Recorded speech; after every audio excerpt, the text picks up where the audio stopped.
And I was thinking, like, what advice could I give if you are in that situation? And there are some things that I do, as embarrassing as it may sound. I make sure I dress well. Because how do I put it? If I dress well, I feel like I come across better.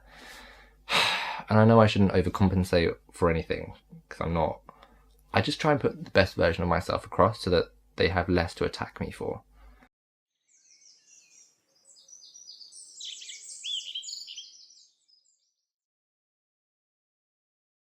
Hi guys, it's Anpu. Hope you've been well. It's Thursday, which is a Love Your Identity chat.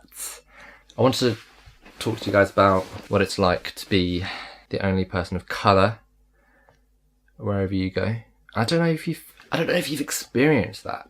I wanted to share my experiences of what it's like being the only person of colour wherever you go. When I say wherever you go, it's basically, I'm talking about when you're on holidays, when you're going on holiday, if you're going to certain places outside of London, when you kind of like, when you take the train outside of London, you're like, okay, like, I'm the only person of colour on this train. Like, when the train's in London, it's full of diversity, and then as people get off, you're like, oh, I'm the only person of colour left on this train. And then you get off at this train station and you're like, oh my god, it just feels so different.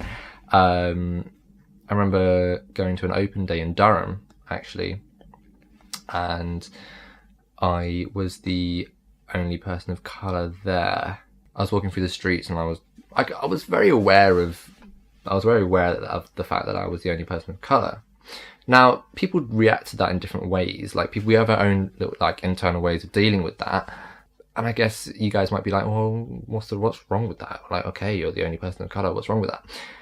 Well, what's wrong with that is when people start to treat you differently.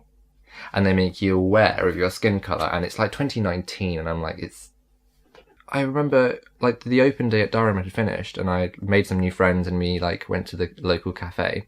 I remember, again, I was the only person of colour in the cafe. And let me tell you a little story that happened, because so we sat down and there was a woman who was next to us and she was kind of, like, pushing her pram up the stairs, and she had, like, a small child with her. And we immediately, like, went over to help. I went over and I was like, oh, are you okay, ma'am? Like, do you want me to give you a hand up the stairs? And she was like, no worries, don't worry. She had it under control. Bearing in mind, it was only like 3 steps. It wasn't a big staircase. And then I sat back down, and yeah, that was that. I thought that was that. And then that same woman, like half an hour later, went down the stairs, and she was fine. And then this elderly man, literally from right across the cafe, stands up, and I notice him from the corner of my eye, and he kind of like walks towards our direction, comes over to our table, looks over at me, singles me out, and says, what did he say? Oh, you really didn't have the manners to kind of help that woman down the stairs, did you? That's disgraceful. How could that? And then it's like, and then kind of shook his head at me.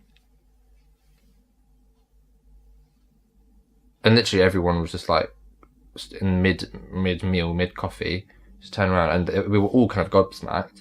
I didn't know what to say. I wish I had, since I said something. And he was like, and then he just kind of like shook his head and then he just walked off. And I remember it took me like a good like half a minute to process what had just happened. Like this, and my friend who just looked over and felt, I can't believe you just said that. I'm so sorry. Like, but it was like I said, it was fine. But I just remember that being like, what? Like, I just felt so isolated. I felt so singled out. Like, everyone else was my age. Everyone else was applying to uni. Everyone else, like, we were in the same boat. Like, but then suddenly someone else just makes you aware that you're a person of colour. And I'm just like, wow. He didn't abuse me. He didn't, like... But I was made to feel aware that I was different. And, like my recent holiday to Russia, like, I was the only person of colour there. And I just feel like it just feels, I don't know, it just feels like I'm like, I'm second guessing my actions. I'm kind of overthinking things when I'm the only person of colour. Like I do feel a little bit stressed out. And like I was wondering, have you guys experienced the same thing? It's funny because when I went to Mexico, it's so funny because when I went to Mexico, everyone looks like, everyone's brown, like everyone, so I kind of felt like I fitted in, which is great. And also when I went to Singapore and I went to Malaysia, like it was cool because it was like, oh my gosh, Tamil is an official language in Singapore, and it was incredible because it was like no one saw me as an outsider for the first time. It was like, whoa, kind of felt like I could live here. It's too hot in Singapore though, but that's another story. But yeah, like I was just wondering, is this something that you guys have gone through? And like, what have been your experiences? Like, let me know down in the comment section below. And I was thinking, like, what advice could I give if you are in that situation? And there are some things that I do, as embarrassing as it may sound. I make sure I dress well. Because how do I put it?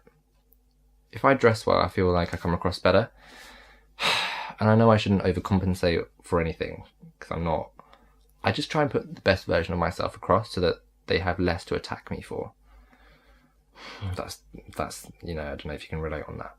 I make sure I look good, and I make sure I speak well, and I just feel like people are more relatable to you. Feel like you're more relatable if you speak well.